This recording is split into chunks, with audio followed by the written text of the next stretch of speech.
ನಮಸ್ಕಾರ ರೈತ ಬಾಂಧವರೇ. ಅದನ್ನು ನೋಡ್ತಿದ್ದ ರೈತ ಬಂದು ಬಟರ್ಫ್ರೂಟ್ ಕಸಿ ಗಿಡ. ಸೊ ನಮ್ಮ ನರ್ಸರಿಯಿಂದ ಕೊಟ್ಟಿರೋಂಥ ಗಿಡಗಳು.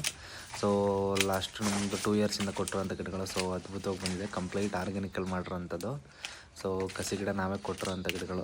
ಇವಾಗ ಆಲ್ಮೋಸ್ಟ್ ಆಲು ಪ್ರೂನಿಂಗ್ ಹಂತಕ್ಕೆ ಬಂದಿತ್ತು. ಸೊ ಕೆಳಗಡೆ ಬ್ರಾಂಚಸ್ ಎಲ್ಲ ನಮಗೆ ಫುಲ್ಲು ಬುಷಿಯಾಗಿತ್ತು. ಸೊ ಹಾಗಾಗಿ 2 ಅಡಿ ಬಿಟ್ಟು ನಾವು ಎಲ್ಲ ಬ್ರಾಂಚಸ್ಸನ್ನು ತೆಗಿತಾಯಿದ್ವಿ. ಕೆಳಗಡೆ ಗ್ರಾಫ್ಟಿಂಗ್ ಏರಿಯಿಂದ ಮೇಲ್ಗಡೆ 2 ಅಡಿ ಬಿಟ್ಟು ಎಲ್ಲ ಬ್ರಾಂಚಸ್ಸನ್ನು ತೆಗಿತಾಯಿದ್ದೀವಿ.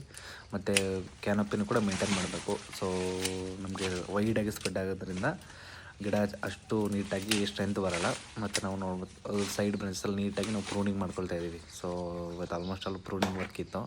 ಸೊ ಇದು ಬಂದು ತೋಟ ಬಂದು ನಮ್ಮದು ಚಾಮರಾಜನಗರಲ್ಲಿರೋದು. ಸೊ ಆಲ್ಮೋಸ್ಟ್ ಅಲ್ಲದು 3 ಎಕರ್ಸು.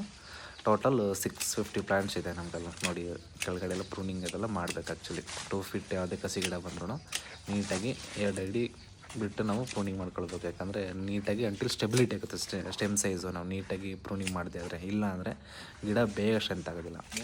ಸೊ ಇದೇ ರೀತಿ ನಿಮಗೆ ಬಟರ್ಫ್ರೂಟ್ ಗಿಡಗಳು ಬಗ್ಗೆ ಇನ್ಫಾರ್ಮೇಷನ್ ಬೇಕು ಅಂತಂದರೆ, ಬಟರ್ಫ್ರೂಟ್ ಗಿಡ ಬೇಕು ಅಂದರೆ ನಮ್ಮ ನರ್ಸರಿನ ಕಾಂಟ್ಯಾಕ್ಟ್ ಮಾಡಿ. ನಮ್ಮ ನರ್ಸರಿ ಬಂದು ಚಾಮರಾಜನಗರ ಇರೋದು.